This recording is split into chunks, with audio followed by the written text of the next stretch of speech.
are studying today is volume. We are looking at the volume of cylinders and prisms.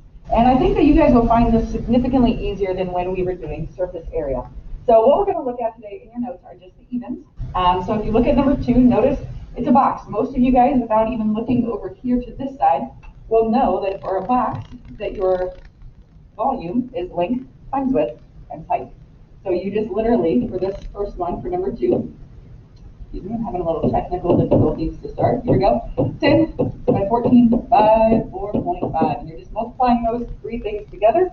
So 14 times 10 times 4.5, you would get 630. And the only difference in terms of labeling is since we're talking about volume, we are doing cubic inches. And that's it. Okay, so here's the key though. As we transition into other figures besides rectangular prisms, we're going to use this kind of similar idea of length times width times height because as we look at this rectangle, length times width gives me the area of the base. And as you look at this, then you have to take into consideration height because that's how many layers are going on inside the figure.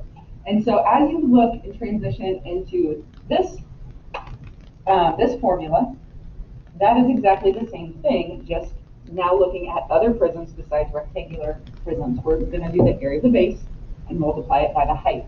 Now, keep in mind, you are still identifying the base the same way that you did when we did surface area. So for example, as we look at number 4, your base is the non-rectangle, so it is your triangle here. So the big V is 1/2 base times height. Again, your base and height form that right angle, so as you look at it, your right angle is right there. So this is one length, this is the other. Well, this 12 is right here. So we have 1/2, 12 is the base, 7.3 is the height of the triangle. So when we multiply those together, you get 43.8 for the big V. Now, just like before with prisms, your height, again, is the difference, the distance between the bases. So as you look, the distance between triangle and triangle is 5 feet. So at this point, all you would do is multiply your 43.8 times your 5, and that gives you a value of 219. And again, we're dealing with volume, so it is cubic units, so cubic feet. That's it. Okay, you don't have to worry about perimeter like you did with surface area. So as you look at number 6, again, you're looking for the non-rectangle, so that's going to be your trapezoid here. So again, your area of the trapezoid is 1/2 base 1 plus base 2 times height. So as we look, this 36 is going to be that base at the top. So our two bases are 36 and 14. The height, again, height is going to be of the trapezoid. Okay, so we're looking at that right angle right here. That's going to be 17.9. So 36 plus 14, half of that, and then times 17.9 gets us a value of 447.5. Now, when we look at volume, we have to also take into consideration your height, because again, volume is the area of the base times the height. Again, that height is your distance between the bases, so it's 25. So we've got 447.5 times 25, and that gets us a large number. Don't hesitate because it's large. It's 11,187.5, and our units would be cubic meters. So as you look at this, okay, I'm not taking a ton of time to go over the area of the base. We've done that. I'm not taking a ton of time to identify the height of the prism. We've done that. It's just now putting it together in a different way.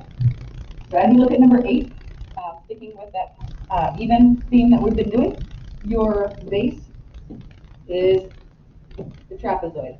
So again, area of the base, 1/2 base 1 plus base 2 times the height of the trapezoid. So remember, your bases, base 1 and base 2, are the ones that are running parallel. So that's going to be 25 along the left. The length of the one on the right is 39.4.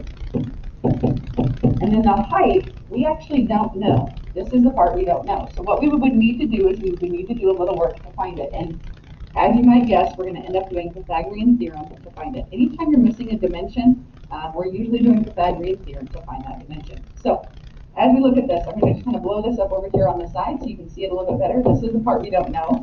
30.6 is this part, because as we look, it's right there. The vertical length the vertical length, the whole length of this side is 39.4. This length is 25, so that means we're going to subtract 39.4 and 25 to get the vertical length of 14.4 in that triangle. Now we set up the Pythagorean theorem, so x squared plus 14.4 squared equals 30.6 squared, and we solve. Okay, so as we look at this, I'm going to go ahead and assume that you guys are good with Pythagorean theorem. If not, make sure you're asking the questions that you need to ask. So that gives us a height of that trapezoid of 27. And so now that is our fill-in for that part. So as we type all of this in, we would get a value of 869.4. Then we have to take into consideration the height of the trapezoid, or excuse me, the height of the prism. So the distance between our trapezoids is this 35. And so we have volume equals area of the base times the height. We have 869.4 times the height of 35, which gives us a total of 30,429 cubic centimeters. So it's huge again, right? Don't second guess, because as soon as we're doing volume, we're having to multiply by larger numbers, and multiplying is going to get bigger quicker than when we did surface area and we were adding things, okay?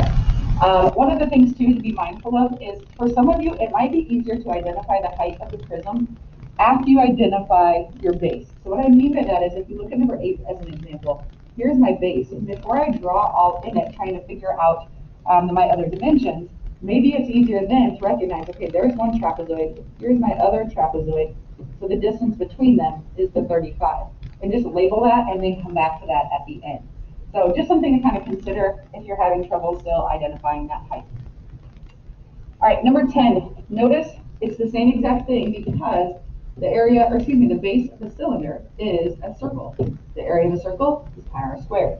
So this is essentially the same thing, just specific to a cylinder. So we have volume equals pi r squared times height. And as we look at this, the radius is going to be half of that 11, so 5.5. So we plug in 5.5 squared. Height is the distance between the two bases, so 21, and you just type it in. Don't forget, we are using pi, not 3.14, to get the most accurate answer. So we have 1995 point, and that's going to round to 7. And again, units are cubed, so cubic meters. Okay?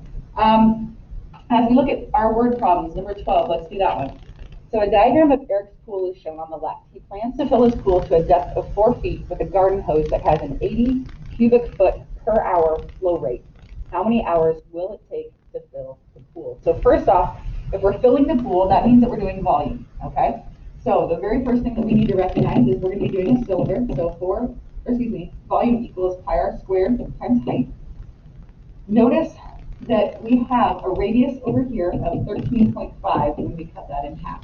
Now the height part is a little bit tricky, because when we look at our picture, we want to say that this is our height. However, the depth, if you notice, they're not filling it full. If you think about logic, you don't fill a pool all the way to the brim, because as soon as someone gets in, it's going to overflow. So the height of the water itself, not the cylinder, the height of the water is 4. So we're going to go ahead and plug in 4 there. So we're going to do pi times 13.5 squared times 4, and that gives us a volume of 2,290.22 cubic feet. Now, here's the last part. If you have a garden hose that has an 80 cubic foot per hour flow rate, that means in the first hour, 80 cubic feet go in. Second hour, another 80 cubic feet go in. Third hour, et cetera, et cetera, et cetera. You want to divide that by 80 to figure out the number of hours it's going to take to fill it up. So it's actually going to be 28.6 hours. Meaning, if you're having a pool party on a Sunday and you start filling up this particular pool on Saturday, it's not going to fill up in time. You have to make sure that you allot for enough time to fill that up. So as you guys look at that, just pay attention to those special, like, little things here. Don't just look at the picture. Make sure you read that the depth is only 4 feet, and then make sure you hit that conversion piece at the end. Okay? As always, guys, ask questions. Again, though, I didn't take a ton of time to go over the area of the base, because we've done that. I didn't take a ton of time identifying the height between your two bases, again, because we've done that. So let me know if you have anything that you need from me. Otherwise, that's it. Thanks. Have a good one.